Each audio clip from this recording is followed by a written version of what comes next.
नमस्कार दोस्तों, DD red के एक और रिएक्शन वीडियो में आप सभी का स्वागत है। मैं हूं आलोक। तो आज जो वीडियो लेकर आए हूं वो वीडियो है कैटलिस्ट रिकॉर्ड्स का और इसका टाइटल है काश मैं इंडिया में पैदा होता, सेज पाकिस्तानी सिटीजन। तो बड़े कमाल की बात हो गई भाई। कैमरे पर आकर कोई पाकिस्तान का नागरिक ये कहता है कि जी काश मैं इंडिया में पैदा होता। वैसे मनो मन में तो बहुत सारे पाकिस्तानी ये बात सोचते होंगे, लेकिन कैमरे पर आकर बोलना बड़ा डेयरिंग काम है। चलिए देखते हैं भाई क्या कह रहे हैं। क्या करते हैं सर आप? मेरा जी बिज़नेस है अपना फ़ास्ट फूड का। फास्ट फूड का बिजनेस है, अभी चल रहा है या बंद हो गया है? बस समझ लें होने ही वाला ही था, बस अल्लाह ने बचा लिया है। हालात कैसे हैं पाकिस्तान में? बहुत ही डेंजरस है, लाइफ कैसी जा रही है? टफ जा रही है। मुझे ये बताएं कि अभी मौजूदा सूरत हाल में मैं अगर आपसे पूछूं क्या फ्यूचर देख रहे हैं, जो हालात चल रहे हैं, एक खुशहाल पाकिस्तान देख रहे हैं या एक ख़तरे की घंटी बज रही है? सबसे पहले तो भाई ये ख़तरे की घंटी तो पिछले 2 साल से देखने बज रही है और डे बाय डे उसकी जो शोर है वो बढ़ता ही जा रहा है। और आज से कोई 1 साल पहले तक मैंने कभी नहीं सोचा था कि मैं पाकिस्तान छोड़ के किसी दूसरी कंट्री में जाऊं, लेकिन अब मेरा ये दिल करता है कि यार मेरे पास कोई इतना अच्छा कोई सरमाया हो तो मैं जाके किसी और कंट्री में जाके ना सेटल हो जाऊं। तो यहाँ पे जो मुझे जो हालात नज़र आ रहे हैं, लेकिन आज से पहले मैंने कभी नहीं ये सोचा था। मैं चाहता था यार पाकिस्तान में रहेंगे जैसा मुल्क नहीं है, लेकिन अब शायद मुझे लगता है कि मेरा फ़ैसला गलत था। भारत को कभी आपने न्यूज़ में सुना हो, पता है कैसे हालात वहाँ चल रहे हैं, क्या मामलात उधर चल रहे हैं अभी? भारत कितना तरक्की कर रहा है या हमसे भी अभी बुरे हालात हैं वहाँ पे? नहीं भाई, हमसे तो बहुत ज़्यादा अच्छे हालात हैं। मेरा कज़न है, उसने आईटी इंजीनियरिंग की है और वो पता क्या कह रहा था मुझे लास्ट दिन मैं जब गया हूँ लास्ट टाइम उसके पास, वो कह रहा था भाई मैं दुआ करता हूँ काश मैं इंडिया में पैदा होता। तो मेरे ख्याल से इससे ज़्यादा बदतर क्या चीज़ हो सकती है कि अपने मुल्क में रहते हुए एक बंदा कह रहा है, कहता है यहाँ पे यार टैलेंट की कदर ही नहीं है। यहाँ पे हम लोग इतना पढ़ने लिखने के बाद भी हमें वो बड़ी छोटी छोटी बड़े थोड़े पैसों में जॉब मिल रही हैं। वहाँ पे वो बता रहा था कि बहुत ज़्यादा अपॉर्चुनिटियाँ आईटी के हवाले से कि लोगों को वहाँ पे 20-20 लाख रुपया पर मंथ सैलरियाँ दी जा रही हैं, और यहाँ पे कहता है लाख 1.5 लाख के लिए भी हमें रुलना पड़ रहा है, जाके सिफारिशें और रिश्वत देनी पड़ेगी। पता है कौन सा मंथ चल रहा है अभी? ये चल रहा है जी, हाँ जी, अगस्त का चल रहा है मंथ। कुछ हुआ था इस मंथ? जी बिल्कुल हुआ था, पाकिस्तान आज़ाद हुआ था। किसने किया था? ये तो कायद आज़म ने किया था। अगर वो ये स्टेटमेंट आपके दोस्त के मुंह से सुन लेते कि काश मैं भारत में पैदा हुआ होता, क्या जज्बात होते उनके, मुझे ये बताएं अगर आज वो ज़िंदा होते। सर वो मेरे ख्याल से तो वो फिर नदामत से ही वो मेरे ख्याल से मर जाते। वो कहते कि यार मैंने जो इनके लिए इतना बड़ा एहसान किया इन पे और इन्हें, लेकिन मैं समझता हूँ कि उन्होंने तो बड़ा एक अच्छा एक नेक काम किया, बड़ा हमारे लिए एक ऐसा काम किया कि जिसे हम उनको याद रखें। लेकिन ये जो हमारे जो लीडरान हैं, जो हमारे जो ऊपर जो बैठे हैं, जो अशराफिया है जो बड़ी सारी, वो सारी की सारी करप्शन से बड़ी पड़ी है। कोई भी इंडस्ट्रियलिस्ट आता है यहाँ पे या कोई भी बंदा यहाँ पे सरमायाकारी करने आता है तो उसे सबसे पहले कहते हैं भाई हमें क्या देंगे, हमारी जेब में हमें परसेंटेज हमें क्या मिलेगी। मुझे ये बताएं कि कोई भी शोबा आप उठा के देख लें, कोई भी नाम आप लें, मैं आपको बता सकता हूँ कि भारत कहाँ स्टैंड कर रहा है उसके अंदर। मुझे ये बताएं कोई एक शोबा जिसमें आपको लगता हो कि हम बड़े प्राउडली कह सकते हैं कि इसमें पाकिस्तान जो है ना, पाकिस्तान को कोई बीट नहीं कर सकता अभी तक। जी जी बिल्कुल है जनाब, हम बिल्कुल आगे हैं, हम तो पूरी दुनिया से आगे हैं और वो हम हैं सिर्फ बातों में। क्योंकि जैसी तरह हमारे जो हुक्मरान हैं, जो जिस तरह के वो बातें करते हैं ना कि हमें 5 मिनट के लिए बॉर्डर खोल। अगर प्रैक्टिकल होके देखा जाए, मतलब ये भी आपने बात करके बात कर दी ना कि बातों में आ गए हैं, लेकिन अगर हम प्रैक्टिकल देखें तो कोई ऐसी चीज़ जिसमें आपको लगता हो कि हमने भारत को पीछे छोड़ दिया? नहीं सर, अभी तक तो नज़र नहीं आ रही, कोई एक या फिर इस वक्त मेरे माइंड में नहीं है फिल वक्त। मैं तो अफसोस नहीं है वैसे ये कि हम पूरे मुल्क जिसकी आबादी 25 करोड़ की हो, हम कोई एक चीज़ नहीं बता सकते और हम कहते हैं कि हम भारत का हमारे से कोई मुकाबला ही नहीं, मतलब वाकई मुकाबला नहीं है अगर देखें तो। बाकी बिल्कुल आप सही कह रहे हैं। और मैं एक चीज़ मुझे ना बड़ा प्राउड होता था, मैं कहता हूँ कि यार जैसे हम कहते हैं कि यार जिनका महदूद कुंबा होता है ना, छोटी फैमिली होती है तो वो ज़्यादा तरक्की करते हैं। तो मैं समझता था यार 25 करोड़ अवाम है तो हम बड़ी तरक्की करेंगे और कर रहे हैं। आज से कुछ साल पहले मेरा ये सोच थी, और क्योंकि भारत में इतनी ज़्यादा अवाम है और उनकी तरक्की कम करने की वजह यही थी क्योंकि जिस घर में मैं तो अपने अपने लिहाज से देखता था कि भाई जिस घर के 10 अफराद हैं, एक बंदा कमा रहा है, 9 बच्चे खा रहे हैं, तो वो उतनी तरक्की नहीं करता। लेकिन एक घर में अगर 2 बच्चे हैं और उसका जो वालिद कमाता है तो उनकी अच्छी निगहदाश्त होती है वो अच्छा तलीम एजुकेशन और बाकी मामलात में वो आगे चलते हैं। लेकिन मैं हैरान हूँ कि वो इतना बड़ा कुनबा हो कि इतना मसलन के तकरीबन 1.5 अरब के करीब करीब वो उनकी पॉपुलेशन है, ठीक है, और वो इतनी तरक्की कर रहे हैं। और तो हम यहाँ पे सिर्फ 25 करोड़ जो कि और हमारे वसाइल उनसे कई गुना ज़्यादा, गैस, नमक, ठीक है जी, और कई धातें जो हैं यहाँ से निकलती हैं, ठीक है जी, हर चीज़ में हम उनसे कई गुना आगे हैं, लेकिन फिर भी हम उनसे कई गुना पीछे हैं। सर कहा यह जाता है कि जो नरेंद्र मोदी का दौरे हुकूमत रहा है, जो उधर के प्राइम मिनिस्टर हैं, वो उस इतने टाइम में जितनी भारत ने प्रोग्रेस की है, तरक्की की है, पिछले जितना आप दौर निकाल के देख लें वो सारी प्रोग्रेस एक तरफ, और अकेले नरेंद्र मोदी ने जो भारत को प्रोग्रेस करवाई है वो एक तरफ। कितनी हकीकत पसंदाना स्टेटमेंट है ये। बिल्कुल। देखिए, इसमें कोई शक नहीं है, लेकिन मुझे लगता है कि इसको इस तरह से कहना कि बांट देना कि उनके दौर में और उनके दौर में नहीं। अगर आपका बेस मजबूत नहीं होगा, अगर आपके शुरुआत में ही विजन वो दिखाया नहीं गया होता, तो आज शायद वो स्पीड अप हम नहीं करते जिस स्पीड से हम बढ़ रहे हैं। हाँ, ये बात बिल्कुल सही है कि पिछले 9 साल में मोदी गवर्नमेंट में जो डेवलपमेंट की स्पीड है वो बहुत तेज हुई है। पहले ये बहुत स्लो थी, तेज हुई है, लेकिन ये तभी हुई है जब एक पुरानी इमारत मौजूद थी। हमें इस बात को नहीं भूलना चाहिए। हमें इस बात को याद रखना चाहिए कि भाई जब विजन आईआईएम के देखे गए, आईआईटी के देखे गए, साइंस कॉलेजेस के देखे गए, यूनिवर्सिटीज के देखे गए, वो विजन शुरू से चला आ रहा है। तो हम ये कहना चाहिए कि अगर पहले से मान लीजिए कि अगर बिल्कुल गड्ढे वाली सड़क हो, कच्ची सड़क हो, उसके ऊपर फिर रोड बनाना हो तो मुश्किल है, लेकिन पहले से अगर उस पर सोलिंग हो, ईंट की सोलिंग हो, तो उसके ऊपर सड़क बनानी ज्यादा आसान होती है।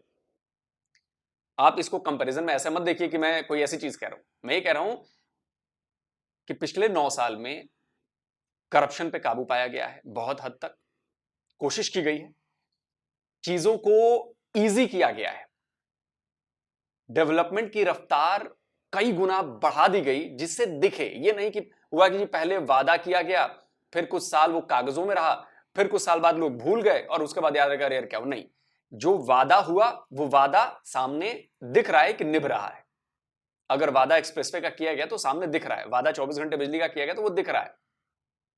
कहने का मेरा मतलब ये, लेकिन इसके लिए हमें अपने पास्ट को नहीं भूलना चाहिए कि न्यू पास्ट में रखी गई थी। उसका फायदा यह है कि उसमें एड ऑन चीजें होती गई और अच्छी गवर्नेंस आई तो और अच्छा उसका परिणाम आया।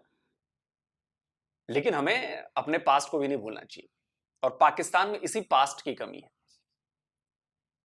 तो सर 100% ठीक है, क्योंकि उसका विजन ये नहीं है कि मैंने इस मुल्क में कुछ बचा के तो मैंने कोई बाहर सासे बना लेने हैं, ठीक है सर। उसका विजन ये है कि मैंने इस मुल्क में पैदा हूँ, इसी मुल्क में मैंने मर जाना है, ठीक है। और वो उसी मुल्क के लिए सब कुछ कर रहा है, वो दिन रात एक कर रहा है। वो अगर यूरोप जाता है, अलोनमस से मीटिंग्स कर रहा है, और वहाँ पे उन्हें दावत देता है कि इंडिया में आके आप प्लांट लगाएं, ठीक है। वो उनको बुला रहा है, बिल गेट्स को बुला रहा है कि इधर आके आप अपना कंप्यूटर के हवाले से काम करें। तो वो लोगों को बुला रहे हैं, उन्हें सहूलियत दे रहे हैं कि भाई यहाँ पे आगे इन्वेस्टमेंट करें, यहाँ पे।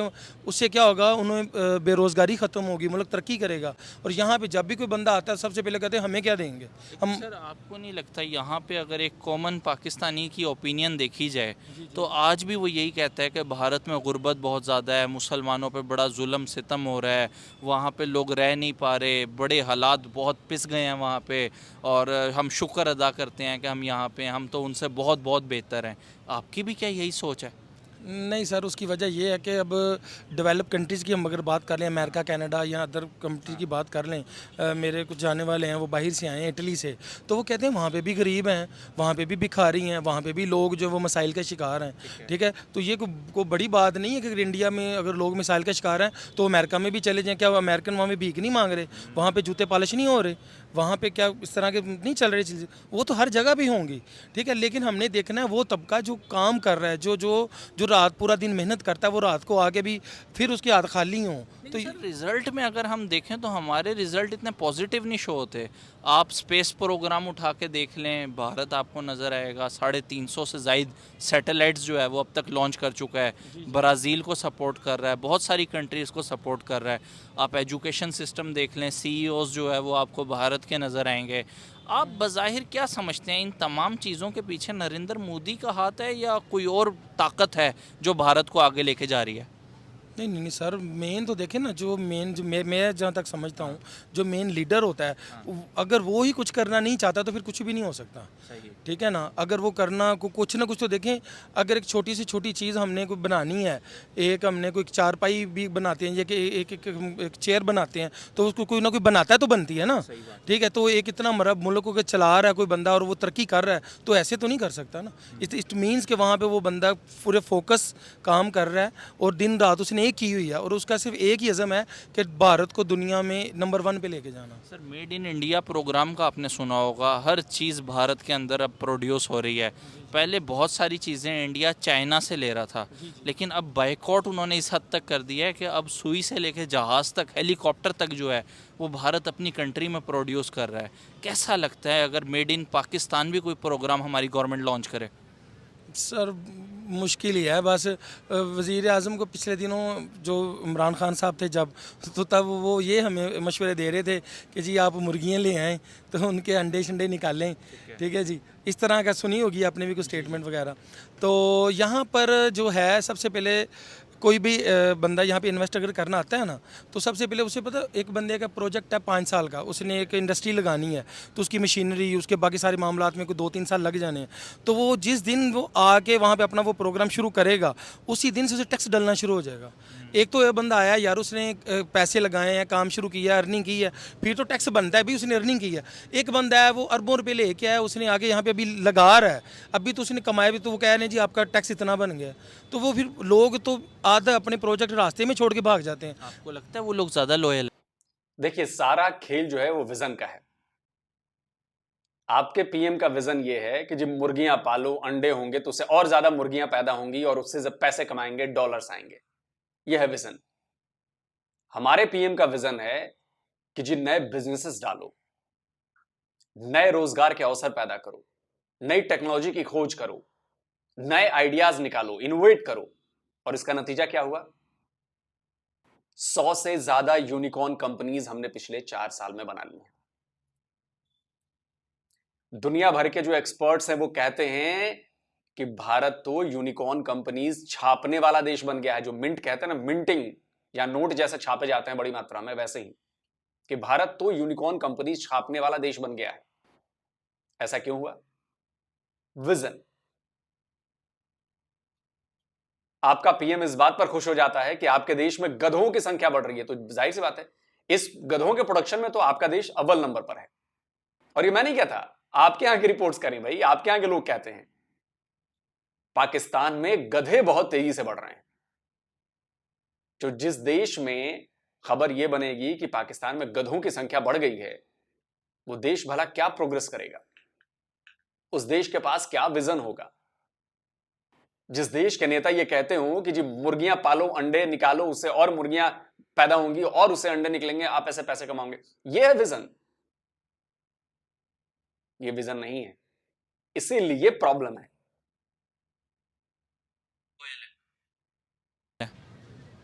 नहीं, भारत के अवाम जो है, भारत के हुक्मरान अपनी अवाम के लिए ज़्यादा वफादार हैं। बिल्कुल बिल्कुल 100% हैं, 100% है। क्या हम नहीं हैं? नहीं, मुझे जो जो तो हालात नज़र आ रहे हैं भाई, मुझे तो कोई एक बंदा भी नहीं ऐसा नज़र आ रहा अभी तक। तो कुछ को चोर बना दिया, कुछ को डाकू बना दिया। कितना आगे निकल गया भारत? मैं तो समझता हूँ हमसे तो वो कोई 100 गुना आगे निकल गया। हम तो अगर उसे पकड़ना चाहें तो बड़ा मुश्किल है हमें पकड़ना, उन्हें हम अगर बीट करना चाहें तो बहुत मुश्किल है। जापान बुलेट ट्रेन बना रहा है भारत के अंदर, क्या हमारा दिल नहीं करता कि हम लाहौर से कराची का सफ़र बुलेट ट्रेन पे करें? करता है भाई, और दिल तो करता है कि भाई हमें भी सहूलियत। बॉर्डर ही है ना, ज़मीन तो वही है, रहने वाले लोग भी तकरीबन रंग नस्ल वगैरह अगर देखें तो मिलते हैं, काफ़ी हद तक सिमिलैरिटीज़ हैं। क्या वजह है कि सारी फैसिलिटीज़ वहाँ पे आ रही हैं, यहाँ पे इन्वेस्टमेंट उस तरह नहीं आ रही? सर दुनिया में मैं तो आज तक जो मैंने जो थोड़ा सा सीखा समझा है जो अपने तजर्बा से, वो यही है कि अगर जो घर का जो जो मेन जो फ़र्द होता है, जो लीडर होता है, सरबराह जो होता है, वही जब अच्छा होता है, जब उसके बारे में, घर के बारे में सोचता है, तो फिर ही घर तरक्की करता है। घर में जो है वो बच्चे जो हैं वो काबिल भी बनते हैं और वो आगे निकलते हैं। और उन्होंने ये मेरे ख्याल से सोच लिया, समझ लिया, उन्हें ये पता चल गया है कि सिर्फ एजुकेशन पे एक तो उन्होंने फोकस किया सबसे पहले। जब एजुकेशन में वो आगे आए हैं तो वो हर चीज़ में आगे आ गए हैं। और यहाँ पे एजुकेशन में अभी भी ये लास्ट टाइम मैं देख रहा था, ज़ीशान उस्मानी है यूट्यूब के ऊपर, ठीक है। तो वो बड़े पढ़े लिखे ज़बरदस्त बंदे हैं वो, तो वो बता रहे थे कि यहाँ पे हमारे फर्स्ट ईयर सेकंड ईयर की किताबों में आज भी पढ़ाया जा रहा है कि माउस को, ये माउस क्या होता है, इसको कैसे चलाना है, ये वो। और F5 से रिफ्रेश होता है। जी, और बाहर जो है इंडिया में वो 1 क्लास के बच्चे को पढ़ाया जा रहा है कि माउस क्या है।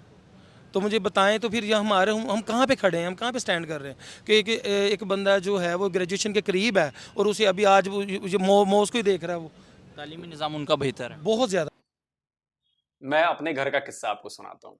जो मेरा बड़ा वाला बेटा है वो 6ठी क्लास में है, 6 में है। तो कंप्यूटर का उसे पूरा ज्ञान है, सब कुछ है, कोडिंग शोडिंग भी उसने शुरू कर दी है और बहुत सारी चीज़ें। वो क्लास 1 से शुरू हो गया है उसका। मतलब उसके लिए कंप्यूटर कोई हव्वा नहीं है, उसके लिए कोडिंग कोई हव्वा नहीं है, मोबाइल एप्लीकेशंस कोई हव्वा नहीं है। दूसरा वाला मेरा 3.5 साल का बच्चा है, उसको भी कंप्यूटर में पता है कि माउस क्या होता है, माउस इस्तेमाल कैसे होता है वो भी उसको पता चल गया है।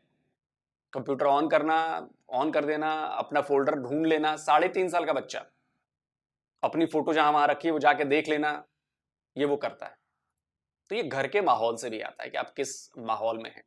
और तीसरी चीज, जो बड़ा वाला बेटा है वो, उसके स्कूल में अलग अलग लैंग्वेजेस की पढ़ाई की जाती है। तो स्टूडेंट को चूज करना होता है कि आप क्या पढ़ रहे हो। जैसे संस्कृत पढ़ना है आपको, रशियन पढ़ना है आपको, फ्रेंच पढ़ना है आपको, जर्मन पढ़ना है।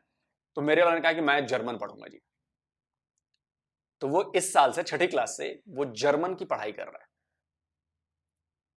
अब वो जर्मन चीजें पढ़ रहा है धीरे धीरे धीरे धीरे, उसको अब समझ में आ रही हैं। तो आने वाले 2-3 साल में वो जर्मन में फ्लुएंट हो जाएगा। तो अंग्रेजी उसे आती है, हिंदी उसे आती है, हमारी जो मदर टंग है वो भोजपुरी है वो उसे आती है, अब जर्मन भी सीख जाएगा। तो मैं हमेशा अपने वीडियोस में कहता हूं कि जो जितनी भाषाएं जानता है उसका दिमाग उतनी ही तेजी से काम करता है, क्योंकि दूसरी भाषाएं आपको दूसरे कल्चर, वहां क्या चल रहा है उसके बारे में आपको बताती हैं। अगर उसे जर्मन पता है तो वो जर्मनी में क्या चल रहा है उसको फॉलो करेगा, देखेगा वहां की सोच क्या है, वहां की सोसाइटीज कैसी हैं, तो नई नई चीजें पता चलेंगी, वो उसको अपने यहां इंप्लीमेंट करेगा। तो जो ओवरऑल ग्रोथ होती है उसके लिए बहुत जरूरी है कि आपका एजुकेशन सिस्टम कैसा है और क्या वो टाइम के साथ अपडेट हो रहा है या नहीं हो रहा है। हमारे यहाँ अपडेशन लगातार जारी होती है। जब मैं था तो हमारे स्कूल में किसी और लैंग्वेज को सीखने का ऑप्शन नहीं था, लेकिन आज है। और ये बहुत पुरानी बात नहीं है भाई, 30 साल पहले की बात है। बड़े शहरों में होगा, हमारे शहरों में नहीं था, लेकिन अब ये चीज हमारे शहरों में भी पहुंच रही है। अंग्रेजी तो हो ही गई है, अंग्रेजी तो हमारे टाइम में भी इंग्लिश स्कूल थे, लेकिन हम सरकारी स्कूल से पढ़े। तो हमारे यहाँ जो सरकारी स्कूल थे पहले, वो 6ठी क्लास में अंग्रेजी हमारी शुरू होती थी, तो हम 6ठी क्लास से अंग्रेजी पढ़ना शुरू करते थे। आज जब मेरा बेटा पढ़ रहा है, सरकारी स्कूल में नहीं पढ़ रहा, प्राइवेट में ही पढ़ रहा है, भाई यहाँ पे क्या करें, अच्छी पढ़ाई तो हमें देनी है। तो अभी भी सरकारी स्कूल में बहुत अच्छी पढ़ाई नहीं होती है, तो इसलिए हमें प्राइवेट स्कूल में पढ़ाना है। लेकिन तब भी मैं कहता हूँ कि ये कोई जरूरी नहीं है कि सरकारी स्कूल का पढ़ा बंदा काम नहीं कर सकता या सक्सेसफुल नहीं हो सकता। कामयाब तो हम भी हुए भाई, हम भी अपना घर परिवार चला रहे हैं, अच्छे तरीके से चल रहे हैं, हम सरकारी स्कूल के पढ़े हुए हैं।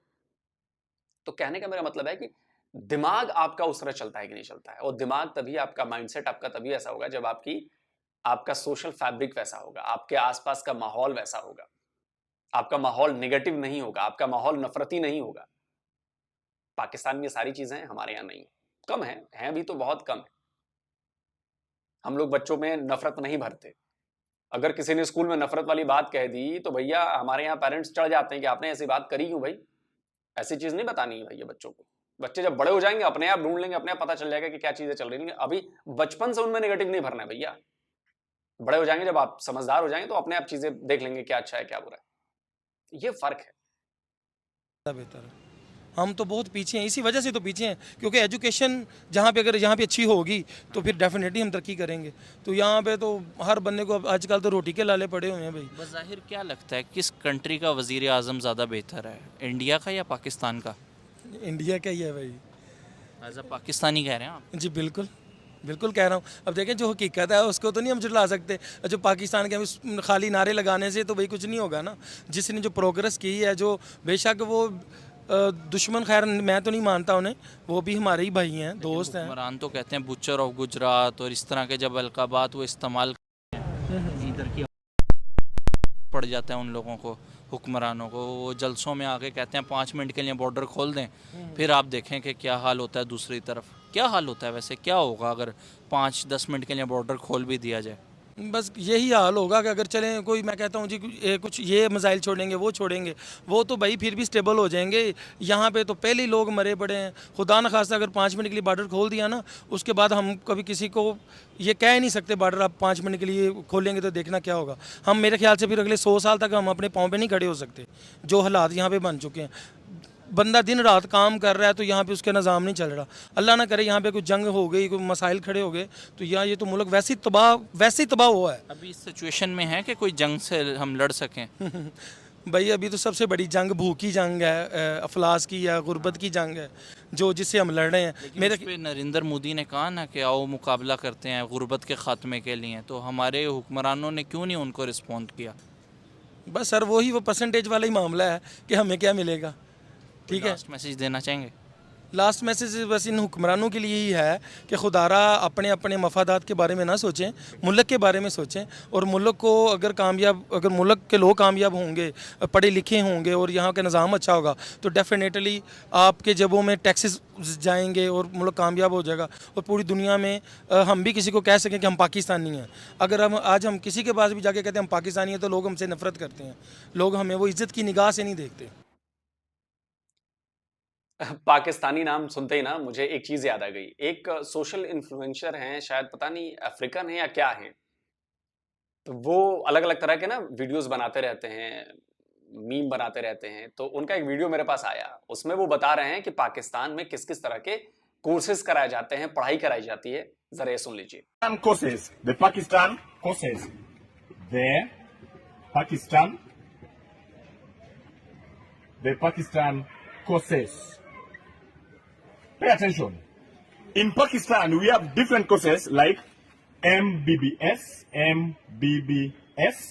we have CAT, and we have JEE.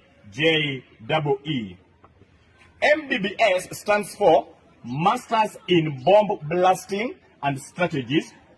CAT stands for Career in Al-Qaeda and Taliban. And G stands for JAD Entrance Exam.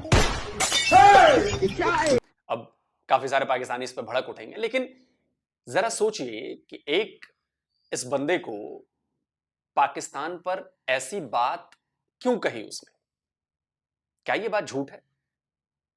मैं ये नहीं कह रहा, या वो ये नहीं कह रहा कि सारा का सारा पाकिस्तान ऐसा है, लेकिन मैक्सिमम पाकिस्तानी ऐसे हो गए हैं, उनका माइंडसेट ऐसा है। 5 मिनट बॉर्डर खोल दो, ये वही माइंडसेट कहता है जिसके बारे में ये बता रहे थे, जिन कोर्सेज की बातें वो कह रहे थे, ये वही माइंडसेट है। दूसरा, आप कह रहे हैं ना एक और आपके ऊपर अटैक कर दिया गया है सरकार की तरफ से, बिजली की कीमतें फिर से बढ़ाई जा रही हैं, तो बधाई हो पाकिस्तान के लोगों।